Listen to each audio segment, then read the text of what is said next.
यही गुप्त नवरात्रि का व्रत, इसी आषाढ़ी नवरात्रि का व्रत मां जानकी ने करना प्रारंभ करा। और करो आराधना, कुछ नहीं तो एक फूल तो शंकर को चढ़ाना चालू करो, कम से कम एक पुष्प तो चढ़ाओ। जिसको लगता है कि मेरे परिवार में कोई दूसरा व्यक्ति हस्तक्षेप कर रहा है, या मेरा पति किसी पर नारी के साथ में रह रहा है, या नारी किसी पर पुरुष के साथ में रह रही है, तो माखन थोड़ा सा प्रतिदिन मां जगत जननी के मंदिर में अवश्य समर्पित करें। 9 दिन तक समर्पित करोगे, कैसा भी दोष होगा, कैसे भी ग्रह होंगे, वो सब हट जाएंगे और जीव आपका हो। ये वो नवरात्र है जिसमें प्रेम आनंद बढ़ता है, स्नेह बढ़ता है। ये वो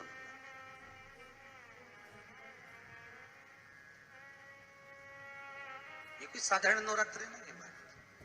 भाई भाई में अगर द्वेष हो रहा है, विवाद चल रहा है, अदालत में बात चल रही है, कोई समझौता नहीं हो रहा, एक दूसरे से बातचीत बंद है, करो नवरात्र।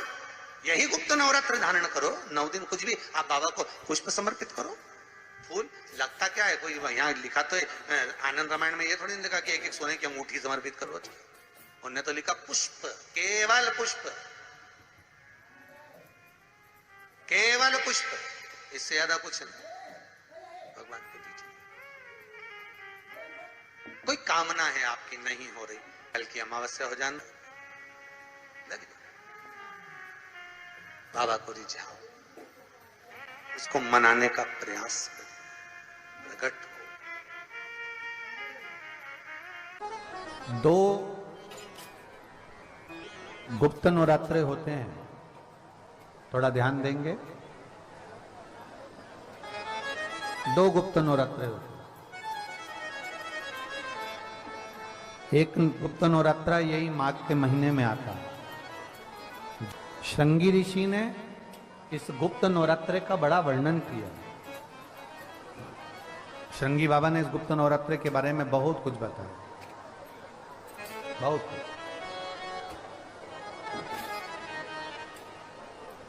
श्रृंगी बाबा गुप्त नवरात्रे के लिए कहते हैं कि अगर इस गुप्त नवरात्रे के अंतर्गत 9 लाल फूल,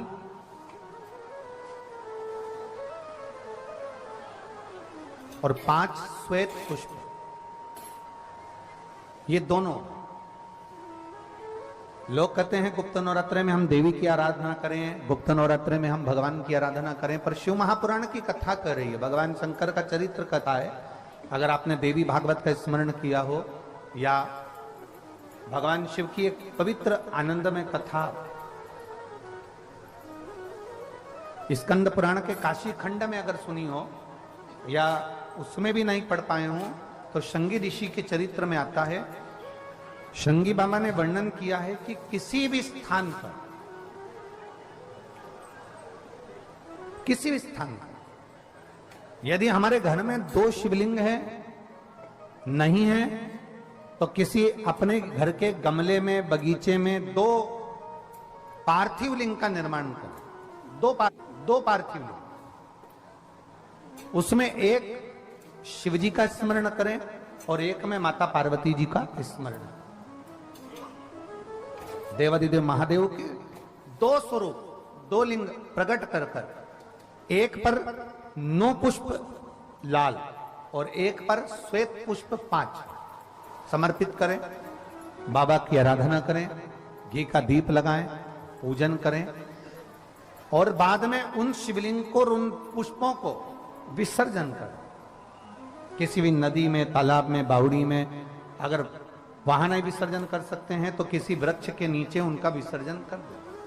पर ये नवरात्रे, ये जो गुप्त नवरात्रे हैं, इस माघ महीने में जो गुप्त नवरात्रे आती है, इसी के अंतर्गत इसका पूजन है। एक बार हमने पहले वर्णन किया था, जिसके यहाँ संतान नहीं होती उसके लिए भी पहले इस माघ महीने में जो गुप्त नवरात्रे आते हैं उसका स्मरण कराया था। कैलाशी अविनाशी है शिव तत्व का है। आप जिस भाव से आप भगवान को रिझाते हो, भगवान उस भाव से अपने भक्तों के करीब पहुंचता है। भक्तों के। यमुना जी ने पार्थिव शिवलिंग का निर्माण किया। केवल चाहे गुप्त नवरात्रे हो चाहे सर्व नवरात्रे हो, केवल देवी की आराधना कर रहे हैं और सोचें कि हम माता जी की आराधना कर रहे हैं और माता जी हम पर प्रसन्न हो। शिव महापुराण की कथा कहती है कोई सी भी नवरात्रे में अगर आप शंकर भगवान की आराधना के साथ देवी की आराधना करेंगे तो शिव महापुराण की कथा कहती है महादेव शिव और शक्ति दोनों ही कृपा जरूर करते हैं। ये निश्चित है, निश्चित है।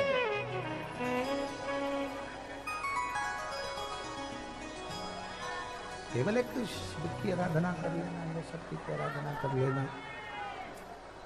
हम शिव और शक्ति की दोनों की आराधना एक साथ करें। हम शिव और शक्ति की दोनों की आराधना, दोनों की आराधना। और हम तो दिन भी मौका लग जाए, कभी नवरात्रे पड़े, चाहे गुप्त नवरात्रे हो चाहे संपूर्ण विश्व को ज्ञात चैत्री और कुंवार के नवरात्रे हो, हर नवरात्रे में आप एक विशेष ध्यान रखें प्रत्येक नवरात्रे में कि हमें शंकर भगवान के शिवलिंग की पूजन करनी।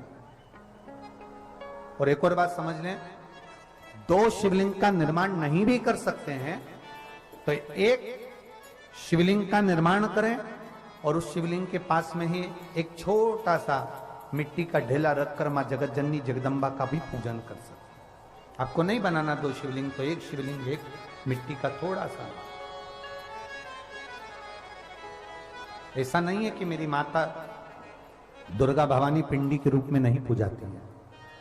अगर मेरी माता पिंडी के रूप में नहीं पूजाती तो वैष्णो देवी में 3 पिंडियां विराजमान नहीं हो पाती। जितने जितने शक्तिपीठ हैं, आप प्रत्येक शक्तिपीठ में दर्शन करने के लिए जाएंगे तो वहां पर भी आपको पिंडी का दर्शन होता ही है, प्रत्येक शक्ति। ऐसा नहीं कि मेरी मां पिंडी के रूप में फिर पूजाती नहीं है, वो भी पूजाती है। आप जिस भाव से भजेंगे, जैसे हम कहते हैं हमारे शहर में, हमारे सीहोर नगर में कुबेरेश्वर धाम कंकर शंकर की भूमि है, मतलब वहां जो गया है वो कंकर शंकर की आराधना करने के लिए गया है, कंकर शंकर की पूजन करने के लिए गया है। जिस व्यक्ति का कोई कार्य सिद्ध नहीं हो रहा है, कोई कार्य अटक गया है, मिलन नहीं हो रहा है, कोई अदालत तक में बात पहुंच गई है और मालूम पड़े संबंध टूटने वाला है, लग रहा है कि ये ससुराल वाले नहीं रख रहा है या लग रहा है कि ये संबंध हमारा खराब होने वाला है, उस व्यक्ति को ये व्रत 9 दिन के धारण कर लेना चाहिए, जो माता जानकी जी ने वाल्मीकि बाबा से पूछ कर करा था, जो माता सीता जी ने वाल्मीकि बाबा से पूछ कर करा था। तो वाल्मीकि बाबा ने कहा जानकी ऐ सीते सुनो, एक व्रत है, एक उपवास है, एक व्रत है, एक साधना है, अगर वो तुम कर लोगी 9 दिन तक तो ये पक्का है कि तुम्हारे पति के दर्शन तुम्हें हो जाएगा और तुम्हारे पुत्रों को भी तुम्हारे पति का दर्शन हो जाएगा, उनके पिता का दर्शन। ठीक है, क्या उपाय? कहा शिव मंदिर में जाइए, पहले दिन 9 फूल कमल के हो, जो मिल जाए, परंतु एक जैसे फूल होना चाहिए। ये नहीं कि आज तुमने गुलाब का चढ़ाया, कल कमल का चढ़ा दिया, परसों गेंदा का चढ़ा दिया, नरसों चमेली का चढ़ा दिया, फिर रात रानी का चढ़ा दिया, ऐसे फूल ना चढ़ाए। एक जैसे फूल 9 दिवस तक।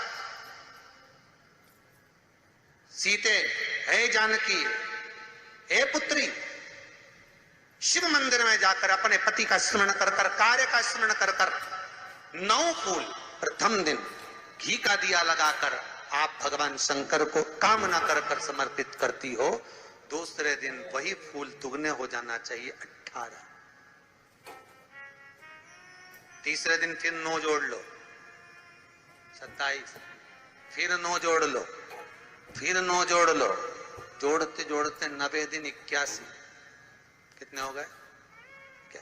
ऐसे पुष्प शंकर भगवान को समर्पित करना। 10वां दिन होगा, पुत्री शिव कृपा करेंगे और तुम्हें अपने पति का दर्शन जरूर होगा। कर सकती हो? सीता जी बोली कर तो लूंगी, पर दिक्कत एक है। क्या? इतने में फूल चढ़ाऊं और फूल नहीं मिले तो? इतने में वहीं पर लव खड़ा हुआ था,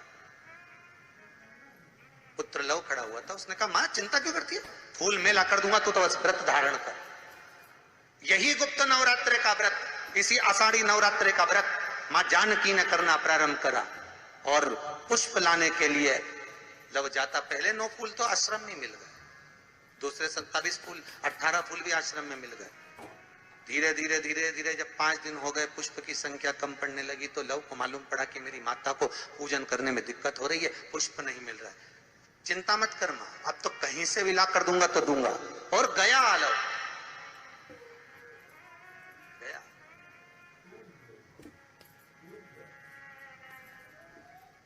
अयोध्या में पहुंच गए, जहां एक सुंदर सा सरोवर था।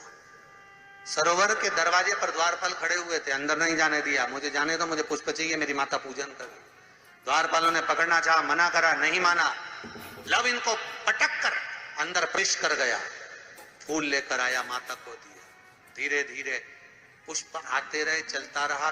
खबर पहुंच गई श्री राम जी महाराज के पास में कि कोई वाल्मीकि बाबा का शिष्य आता है और सरोवर के सारे कमल के फूल तोड़कर ले जाता है।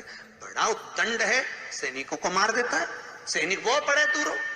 राम जी को सूचना मिली, आज 9वां दिन था, माता जानकी इंतजार कर रही है पुष्प आए। इतने में चारों तरफ सेना को लगा दिया गया कि आज सरोवर का एक पुष्प नहीं जाना चाहिए। और लव का युद्ध प्रारंभ हो गया उस अयोध्या के सरोवर पर। अंत में सबको पटक कर लव 81 फूल लेकर पहुंचे और मां से कहा, मां आज आखिरी का दिन है, शिव को रिझा ले। और माता ने शंकर भगवान को फूल चढ़ाया। 10वें दिन सूचना आ गई वाल्मीकि बाबा